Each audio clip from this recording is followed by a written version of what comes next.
Richard, Jonathan, what's the difference between canvassing and prospecting in the estate agency? Talk to me.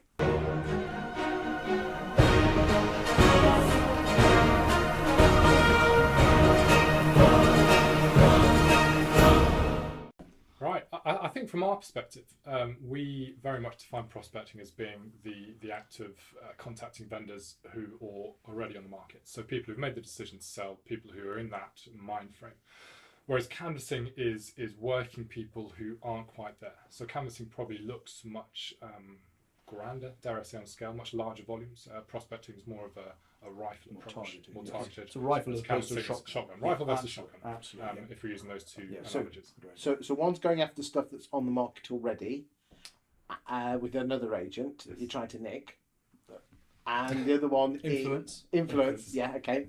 And the other one is basically trying to get people who are about to go onto the market for the first time. Yes, and we don't always know who they are, but some people, and it's amazing. I think it's such a great opportunity here that once people start on that conveyor belt, if you can just get them to go to an open house or something, or just encourage them to maybe say, even if you just say, actually, you know what, could your house be for sale? The minute they start to even consider the possibility, they're on that conveyor belt. It's like a catalyst, isn't it? It really is. When I used to do a lot of open houses, I often used to get somebody who I'd invite all the neighbours, which is a canvassing approach. Invite all the neighbours because neighbours are nosy, and that's fine. And I'd always have someone who would say to me, "Actually, Richard, when you finished here, would you mind? Could you just pop round to ours next door and let me know what you think it's worth?" Because in the previous video we talked about prospecting. Let's go into a lot more detail about canvassing, which is getting people who are not on the market to probably consider to go on the market. Yeah, yeah. So talk to me about that. So we run a system called Smart Canvassing, which we're actually looking to incorporate elements of into LeadHub. And that uses the idea of an automated valuation to prompt interest. So you can set criteria. So you say, I want to canvass people who last sold between 4 years and 10 years ago. Or moved in. And I only want to target people between a certain price bracket. And that price bracket is their current estimate. And you'd write to them saying, did you know that if you were to look on Zoopla or online at other house estimates, your house would be worth X? Don't be fooled. Get a real agent round. So that's writing to people with a point of interest. A bit of a nugget of specific information. It's unique to each property. It's challenging the automated things because we know that they're not always that accurate. Some more than others. But saying actually, this is what the automated thing says. Are you sure? We're not. Well, so you're sure challenging them, aren't you? There's a huge opportunity with challenge. I'm a great believer in challenge and getting people to say, "Oh, that's interesting. I didn't know that. Maybe we should engage with this." And agent. by almost blame, I hate to use the word blame, but I'm going to. You're blaming Zoopla, and if someone thinks it's right or wrong, they want to prove somebody that it is wrong, and they're going to prove you, aren't they? You're blaming a robot and saying, "Look, these are quite good. They're okay." But trust the expert. Trust the expert. And you'd far rather instigate that conversation than go out on a pitch or an M&A for the first time. And the vendor has that idea of value stuck in their head because we see it happen all the time. They said, I went on Zoopla yesterday and they said it's worth 400,000. No, Mr. Seller, it's only worth 200,000. No, it's worth 400,000. But actually, if you can own that element of the conversation from earlier on, that again, it's just a component of canvassing. That's a good reason to. It moves the valuation aspect of a market appraisal or a proposal, a marketing proposal meeting, away from being the focus of the whole thing. And again, if you want, if people didn't want to spend, let's be frank here. I'm doing these videos to try and give to the industry. If someone didn't want to pay you guys some money, they could, if they really wanted to, get someone to trawl through the land registry. Absolutely. And certain houses in certain price ranges, damn well are in a certain demographic, and they could do this themselves and manually. And I encourage them to do so. They done, should be doing it, and we're just trying to make it easier by automating the process. What other canvassing tips have you got? I mean, you mentioned some others when we were coming in from the train station. One was open houses. What's all they about? Yeah, I think there's a great opportunity with the capabilities that we now have. A lot of agents do, for example, sold in your street. They say, hey, we just sold a house in your street. If you think you're selling, we're the guys for you.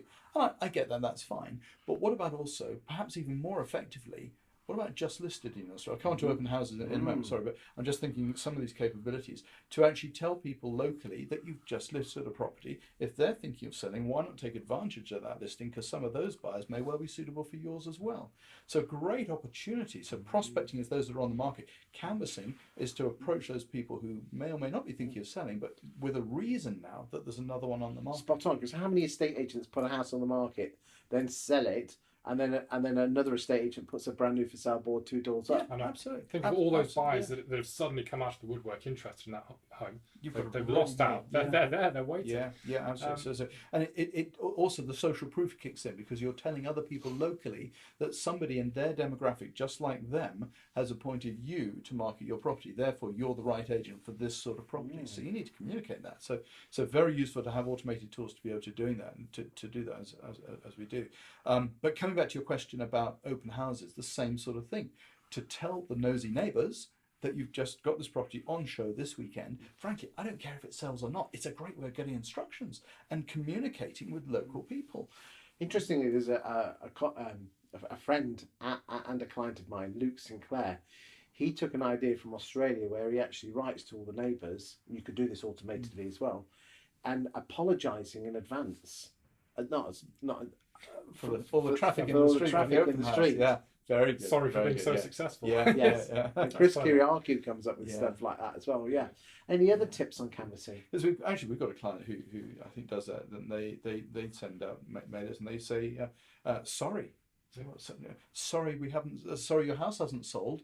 Why don't we come and discuss it? And they're not the agent. They're prospecting another agent's instruction. Say, I'm sorry to see your house hasn't sold. So again, sort of empathising with the client from day one.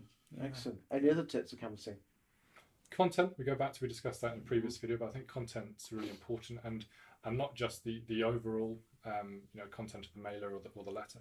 It's how specific and direct that person can be. So we talk about the shotgun versus rifle approach, but there's nothing to say that with general canvassing, whilst you're throwing a wider net, to not be more specific with your content. It's really writing to people about their needs rather than just saying, hey, we're great, we sold 5 houses last week. It's much more about... You've got to earn the right to the business. Why do you think estate agents talk about themselves all their time in their marketing? You know, it's all about us and we. It's interesting. I wonder how good they are at relationships.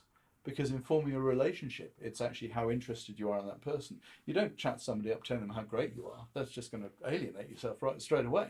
It's taking interest in them, empathising with their situation, moving towards finding a solution to their problems possibly, but also demonstrating that you're the expert that is the right person to do that job as well. Well, I think going back to your question, you talk about why agents use those metrics.